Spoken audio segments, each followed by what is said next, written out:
We're Midwest Besties.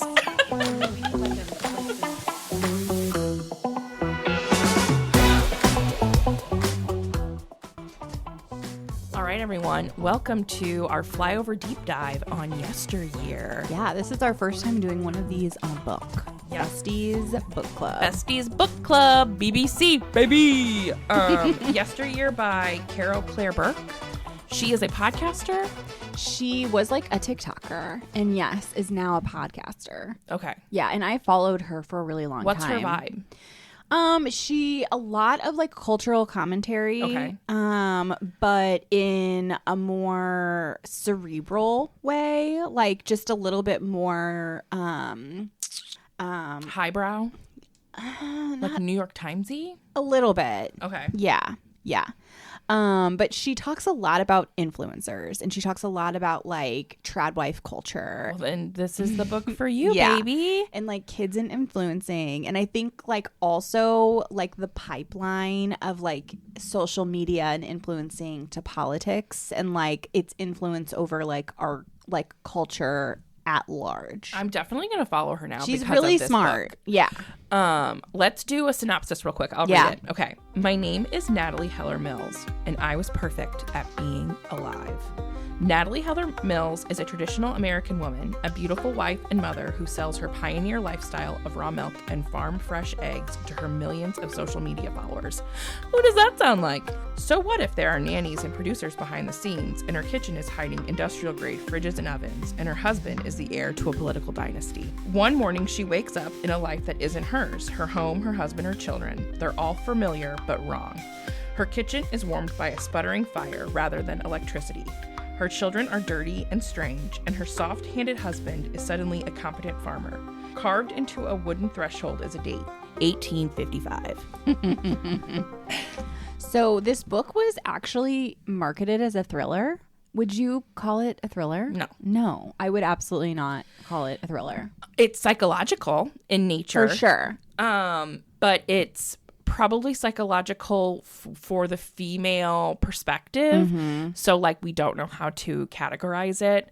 Right. I would say, even though they are not similar at all, like, it reminds me of this book called Antibot. Mm-hmm. It reminds me of Night Bitch. It reminds me of these, like, where it's like you're hearing an internal dialogue to a woman who is not mentally sane. Right. What were your thoughts? What are your beginning thoughts? Okay, so this book was just not what I think the overwhelming consensus is this book is not what anybody really thought it would be. And I think that there was a big mismatch to even how it was described, just what you just read to what the actual book was. So once I sort of like readjusted to that, I liked it, but I will say it was 30% too long. So for me, I 100% see where you are getting what you are getting from that. Like, I didn't have any expectations, but I can definitely say with the synopsis, it could have been this like zany, like, this girl she doesn't know how to milk a cow. Right. And she's stumbling in the mud. Right. Very like woman in a different aspect, like almost like an Overboard where it's like this woman's out of her element, you know? And it would have been really good. I love Overboard. Oh my God, it's so good. Little known fact. Same. Good. Yeah, I listened to it and I already told Emily this, but I feel like if I would have read the physical book, I would have DNF'd it. So in the middle, so like the first like 100 pages, oh my God. Locked in. Fabulous. Yeah. Like, whoa. And I think something really important to know about this book is that it is all a first person POV and you are like in her brain. You are like, and it's not a fun place to be. You are privy to her like innermost thoughts and like everything that runs through her head. So basically it's like a split timeline where it starts on what she's like the last day of the life that I had for myself. Right. And it's her on this farm. Again, it's just think Ballerina Farm. If you know Ballerina Farm, like that's what it is. Yeah. Like a beautiful pioneer looking kitchen. But again, they have 2 nannies and producers and she has 8 million followers and her husband is like there's a sense that her husband's billionaire family is bankrolling all of this. Yes. And then we are kind of pushed back to this narrative where she's waking up and it's 1855. Again, there are spoilers moving forward. Yes. So if you have not read Yesteryear, stop listening to this and go finish it and then listen to it. Yes. We get kind of two perspectives where it's like how Natalie came to be this person that we meet in the beginning of the book.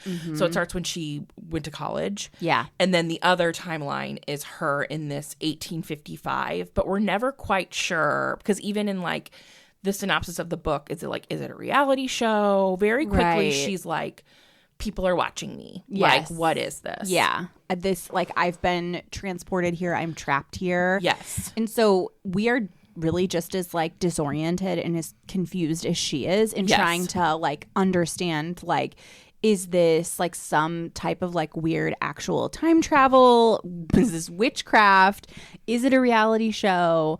Is she in psychosis? Like what? Like I was very confused. I did not guess the twist, but you guessed the twist. I guessed it pretty immediately. Yeah. So again, spoiler alert. Yeah. From as soon as I learned that her baby that she was pregnant with was named Mary. Yeah. And that this child was named Mary. You put it all together.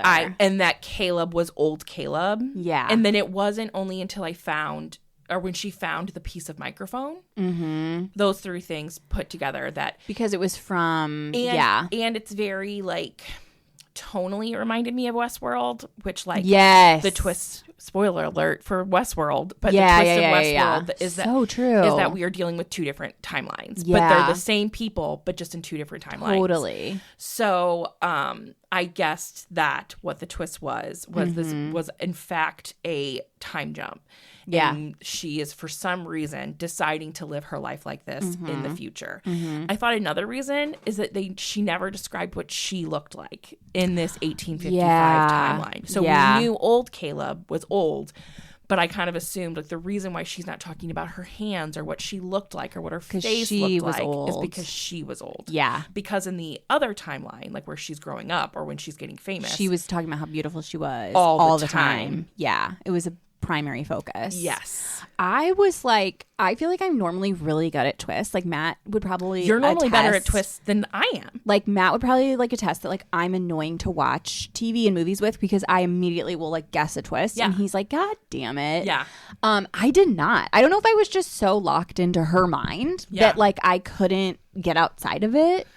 But so we learn like a little bit about Natalie, and like what you also need to know is like she is the most unlikable character, I think, of all time ever. Like there is really not a redeeming quality about her. Like she's a really bad person. And it's like I was telling because Jake was thinking about reading it, and I was like, it's basically like no, women are good, women are fucked no matter what. Like, because she definitely thinks that she is better than everybody. So, like, she holds herself to this, like, high standard of being this good Christian woman. There are very strong, like, if not vague, Christian values attached. But there's never, like, it's never known, like, what, I mean, we know what political party she's in, but, like, they don't even, like, talk in terms of, like, Democrat or Republican. And they don't say, like, Mormon or Catholic. And they never say what religion she is. Yeah. It's kind of left up to interpretation. So, like, which I love. I love that was kind of kept vague. So, like, when because she, like, goes to Harvard because she's very smart.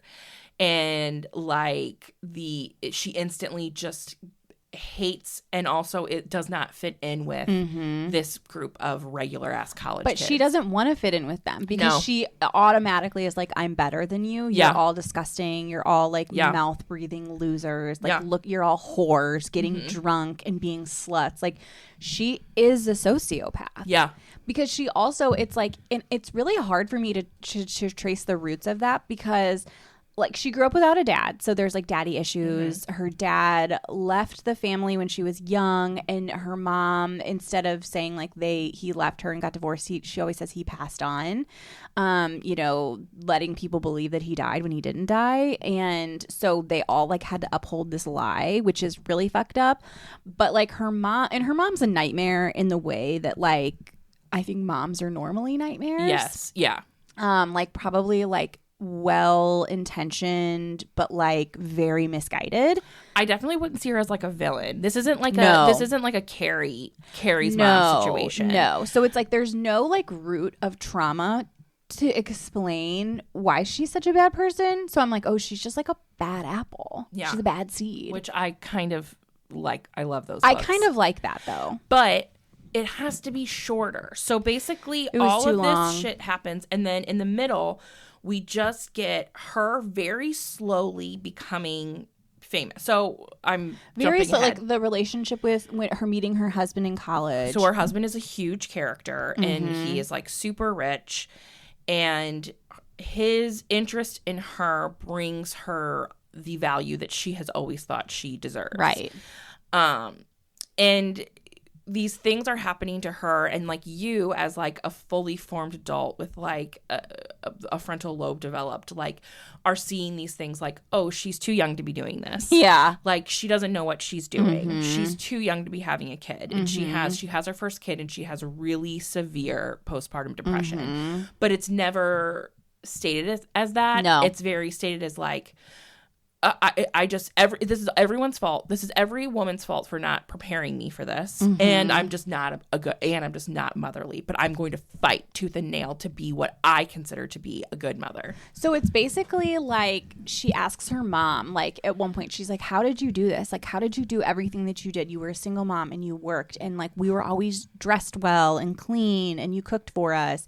And her mom was like, well, you know what I would do is I would pretend I was being watched. Like I would pretend I had an audience. And so then Natalie at first is like really pissed and is like, disillusioned. That's so fucked up. I can't believe that. And then she's like, well, wait a second. And so then she starts, so it's this idea of performing even when no one's watching. Yeah. Which then this whole book is basically about performing, but it's like, who are you performing for? And then that translates into her like starting to build a social media presence. So basically like her husband is like a failure to launch. Like he has money from daddy and mommy who are like fucked up. And his dad is a senator. Like Emily said, it's a political dynasty. They get married really young. She gets pregnant immediately, drops out of college, and is like, it's so funny because throughout like a lot of the book, she is comparing, she's benchmarking her life with the life of her college roommate that she like detested. And her name is Rena. And so she's sort of this like through line character that like we only hear about from Natalie, like stalking her on social media to see like where she's at. And so it's really interesting because it's like she runs into Rena, and Rena's like, and Natalie's like, I'm pregnant and I'm married and I make sure to flash my diamond and I look so beautiful. And I'm going to Paris. And the whole time her husband's name is Caleb. At this point, we're like, oh, he sounds like a winner. Like he sounds like you obviously believe like, oh, maybe she is all of these things that she claims to be because she has this person who's deemed her, you know, the person to choose this lifestyle with. They get to go to Paris before they get married or before they have their baby, and it's all very fancy. But then after she has this baby, we realize like he hasn't done fucking anything since he graduated. All a facade. It's all a facade. It's all a facade already. Yeah, they move in with her mom after they have the baby, and she hates being a mom. She clearly has PPD. And nobody is recognizing that, helping her. He just like sits on the computer all day. And his thing is like, oh, we don't need money. Why would I get a job? Right. When I'm going to get and we just know like, oh, actually he's a loser. And we find out that he's actually like the loser of the family. And even when they go around like his family, like they all kind of keep their distance from him because he's the loser. And there was also this like footnote that was never explored where she mentions that she learned later that he and his mom took baths together long past when it was appropriate. Oh my God, I totally forgot about that. Because it was really never circled back to. So it's like, what? These like weird, that is not like plot hole-ish. And that's not the last time something like that happens in the book. No. That it's like, oh, that was really fucked up. And like not, it wasn't seen through. And I think maybe that was done maybe on purpose, because that is how these like strictly like religious traditional households behave. It's like something that is like weird and horrific, and we just sweep it under the rug. We never talk about it. And we never talk about it again. And we wonder why we have all like horrible anxiety. Yeah. But it's like there are a lot of tropes, like her mother-in-law is like addicted to pills. Yeah. Tries to get her addicted to pills. Mother's little helper. So on their first date, she mentions like, I would love to like have a farm, but it was just like this fly off topic to like make her sound wholesome and whimsical. Yeah. But then she decides like, hey, this is what I'm going to do with my life. And this is what Caleb's going to do with his life. Yeah.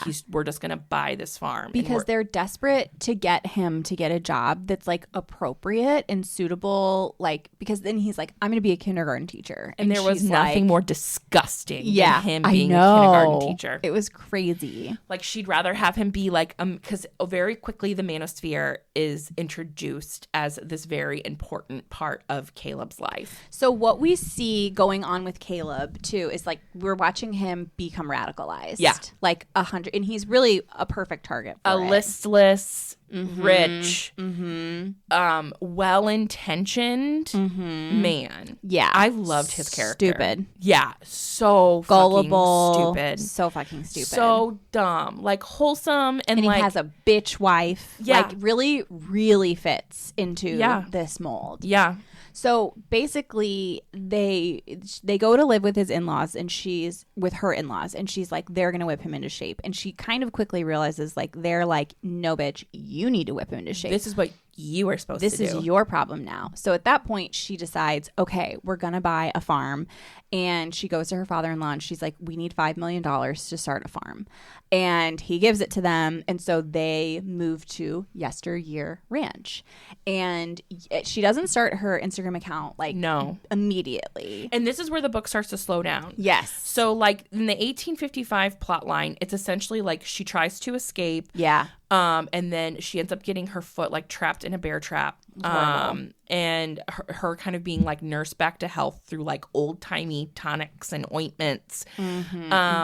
Caleb, we recognize as Caleb, like there is this part where she like, there is without a doubt that they are the same person, whether it's like an alternate timeline or alternate reality. The multiverse. It's but he is very like strict with her and mean and, he, like, harsh hits her and he's abusive. Yeah. So it's very different from this like kind-hearted Caleb we know. Yeah. In like, where she really runs the show. Like he runs the show, air quotes, but in her head, she's like, you're so fucking stupid. Like, she's like, actually, my dumb, stupid husband. Yeah. Like she hates him. She absolutely despises him. And they have terrible sex.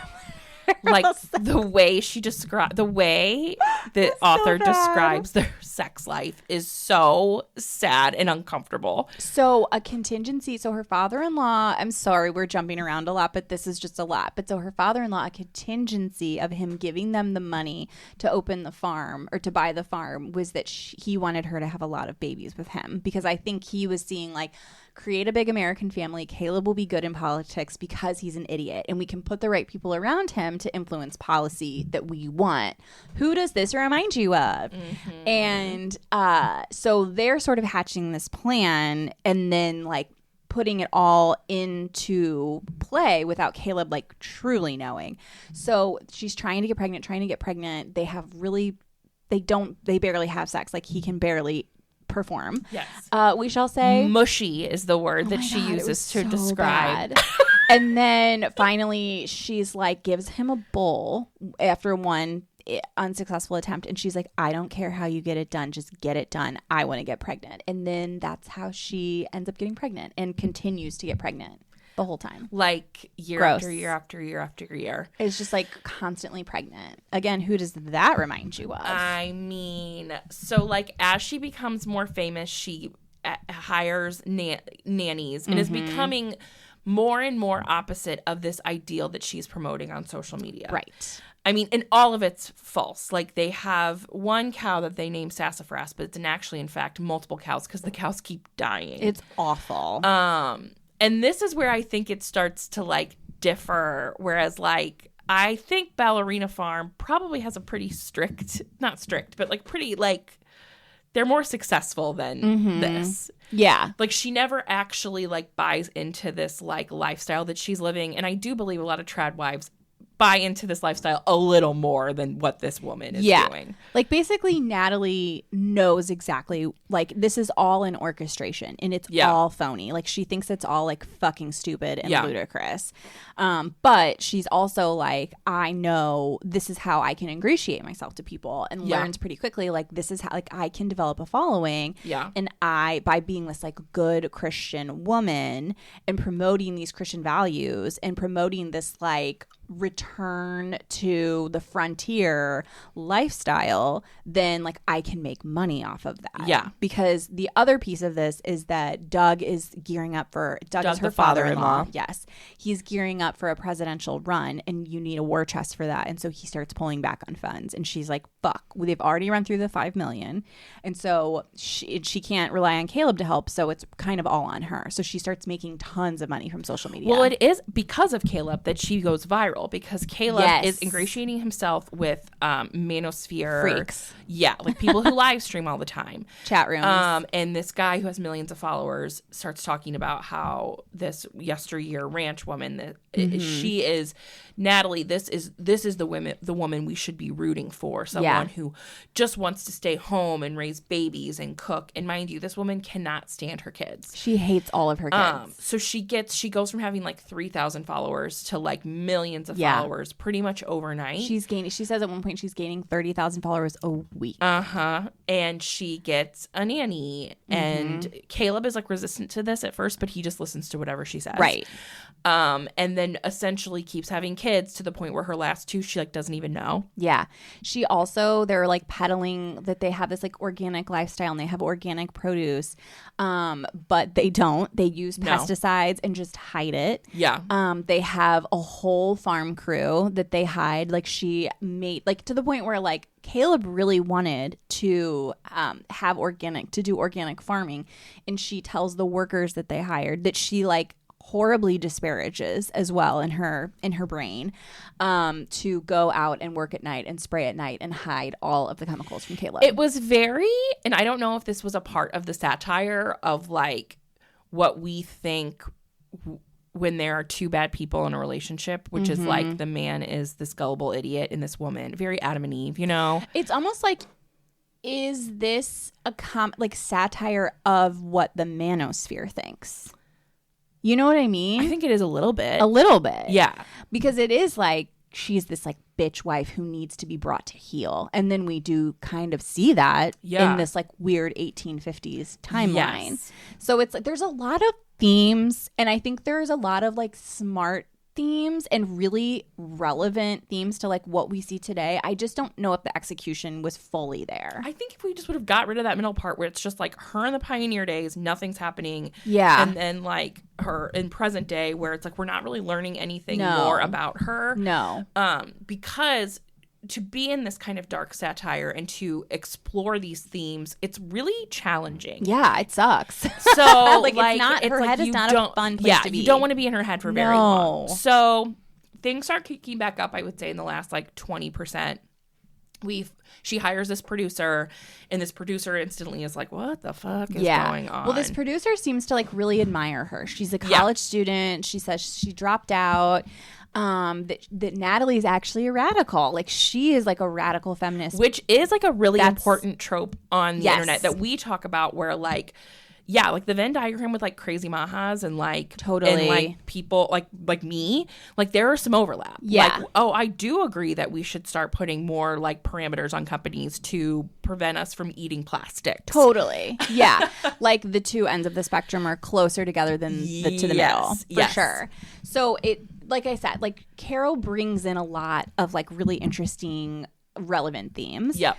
I just think some of it gets really lost in like the trudge. And there's a lot of ideas. A lot of ideas that maybe it was like we needed to like think it through a little bit. So anyway, Shannon is the producer. She comes for this interview and she's like, you're a radical. Like what you're doing is awesome. And Natalie interviews her. And through this interview, you can see Shannon coming to the realization that all this shit is fake. And she's like, oh, like she sees the pesticide and she's like, I thought you guys were organic. And she's like, oh, there's nannies? Like, oh, you have farm hands? Like I had no idea. Natalie immediately hires her and her content starts to really, really improve. It's very clear that like even though Natalie hated all of those college girls, like these like liberal college women, she also desperately wanted their attention, which is why she hired someone like Shannon. Shannon is 19. She's like fresh out of college. Nose ring. Does she have purple hair? Yeah. Like kind of a... So here's this like alternative girl that she normally never would have connected with who's saying like, I actually really admire what you're doing. Yeah.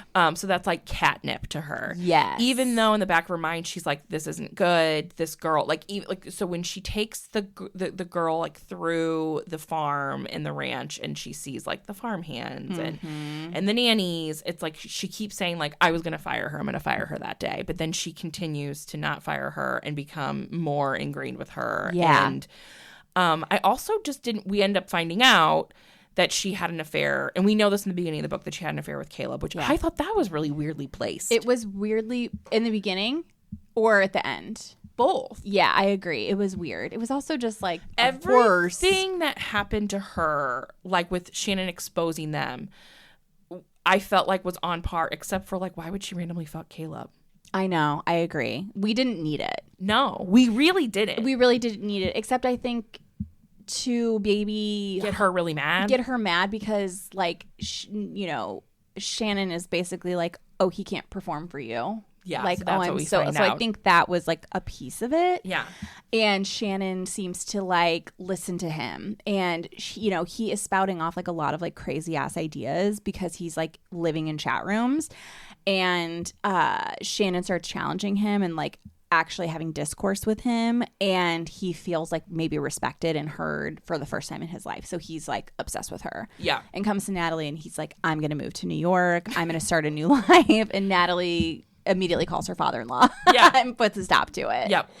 And then she goes to Shannon to confront her, and through her first person POV, it sounds like she like loses her shit and is strangling her. Yes.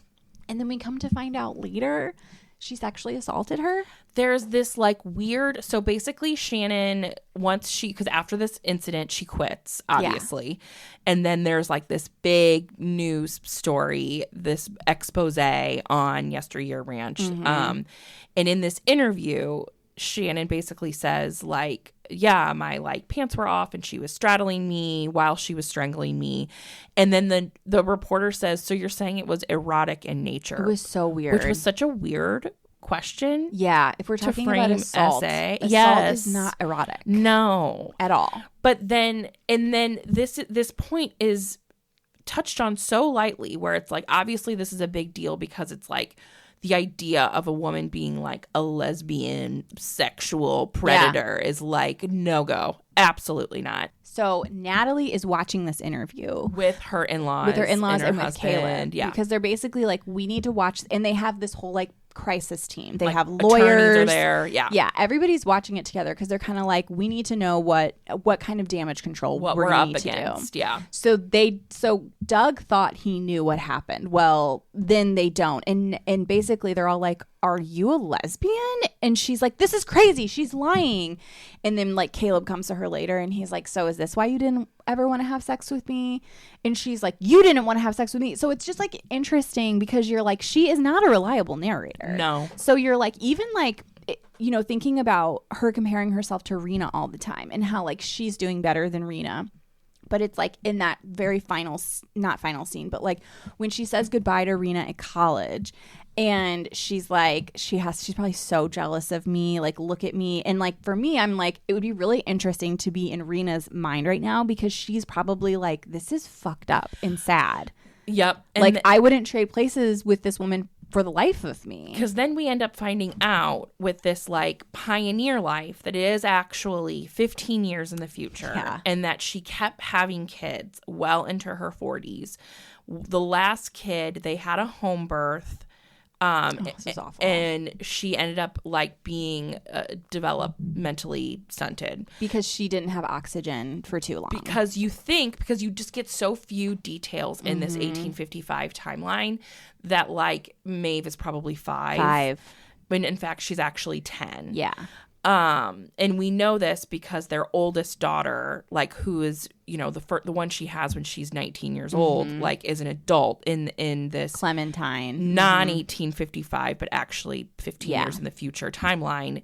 She has come to take the kids, and we see what this world is like. Basically, this world is so awful and hard, but at the same time, like, they're choosing to live it, and then they're also not even really living it. So, like, there's this cabin on their property that Caleb goes to that he literally named Manosphere that, like, has a TV. Yeah. So he would, like, go. And, like, a radio and a walkie-talkie. They would just buy vegetables at the supermarket and then take off the stickers and, like, roll them in dirt. Yeah. So I understand why people are like, what the fuck is this book? Yeah, for sure. It's very polarizing right now. The other thing, so basically it's like their life blows up after this interview. Yeah. And then Doug pays off everybody. That was also a plot hole where it's like, oh, Doug just paid off everybody. Don't even worry about it. Like, paid off everybody, made all of, like, the press, lawsuits, CPS, like, everything go away. They go entirely off the grid, and they're like, this is the only way we can, like, move forward, is to actually live our life like it's in the 1850s. Like, just because you, like, live, like, 40 miles outside of town, you can't, like, evade lawsuits. I mean, I guess if you have enough, that was just, like, a footnote again. How you would evade, like, sending your kids, like, having. Well, they said they were, like, homeschooling, and, like, any fucking idiot can homeschool. Oh my god, that was another thing. Like, their kids, like, couldn't. They were like, like, Caleb was homeschooling them, and it was like he was not teaching them. Like, Clementine didn't know what an ocean was when she was like 12. Yeah, it was really, really bleak.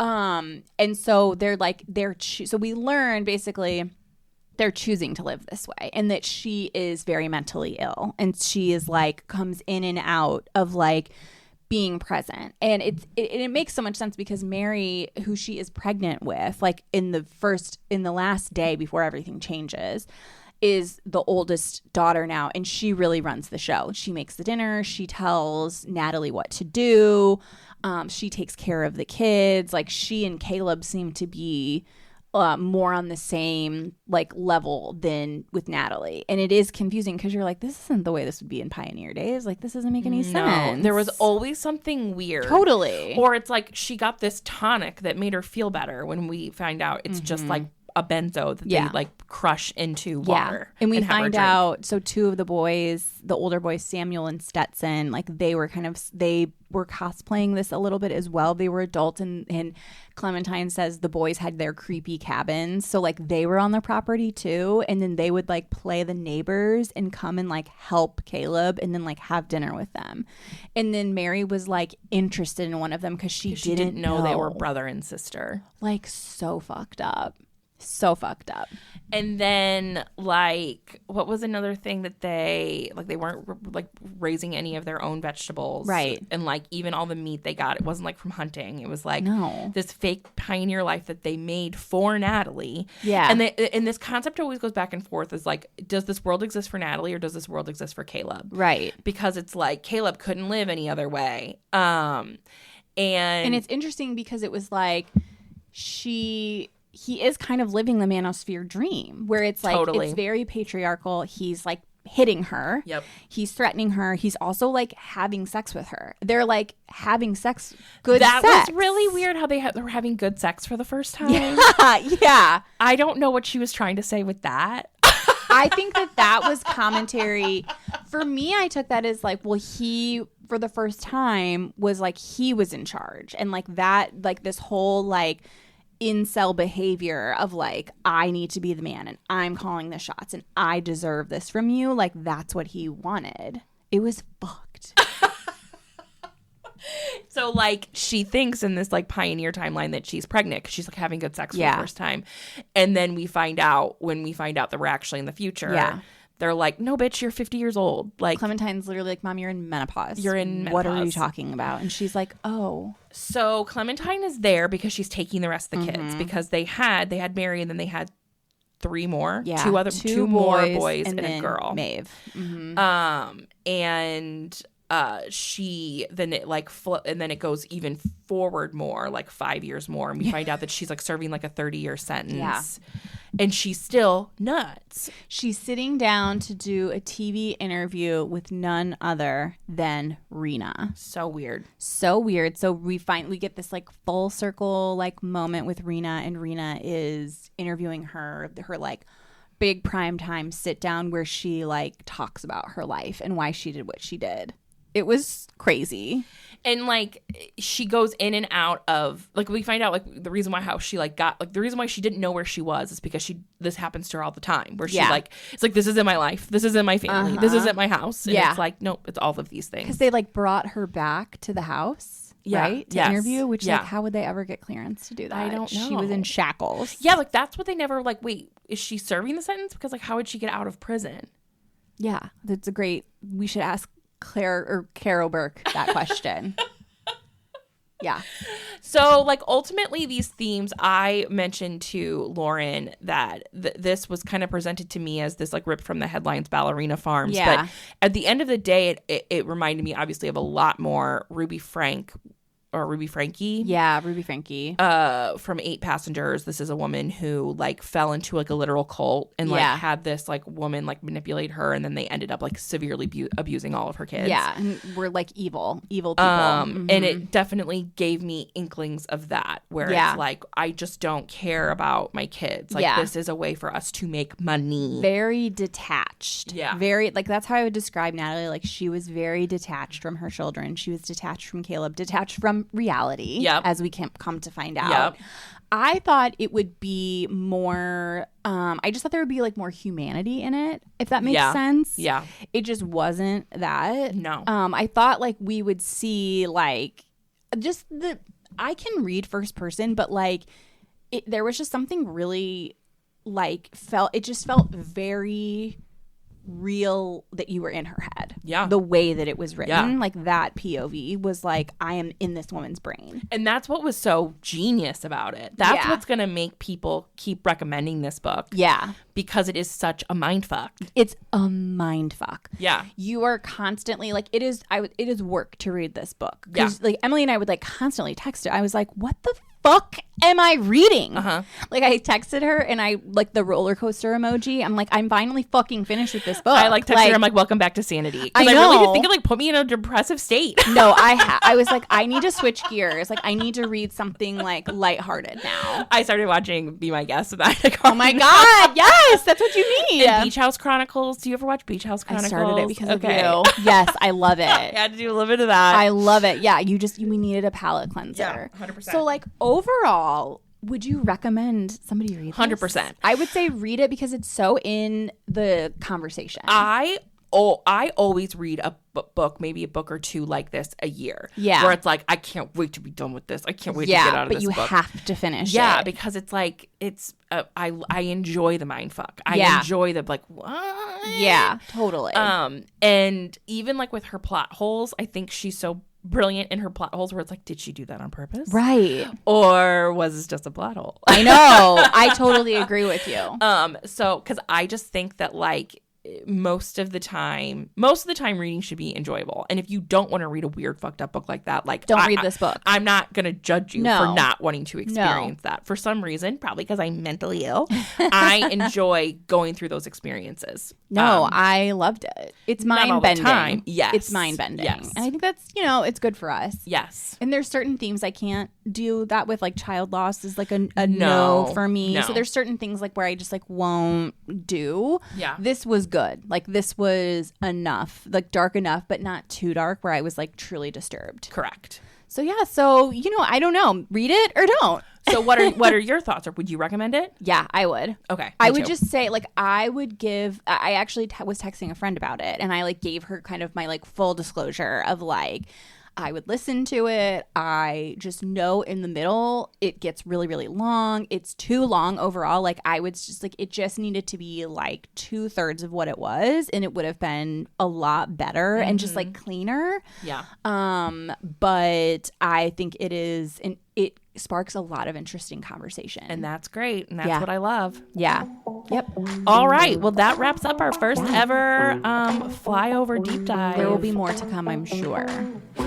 Midwest Besties Book Club. Thanks again for listening. Like and subscribe to us. And if you want more flyover deep dives on stuff, let us know. Leave us a comment. Thank you. Bye.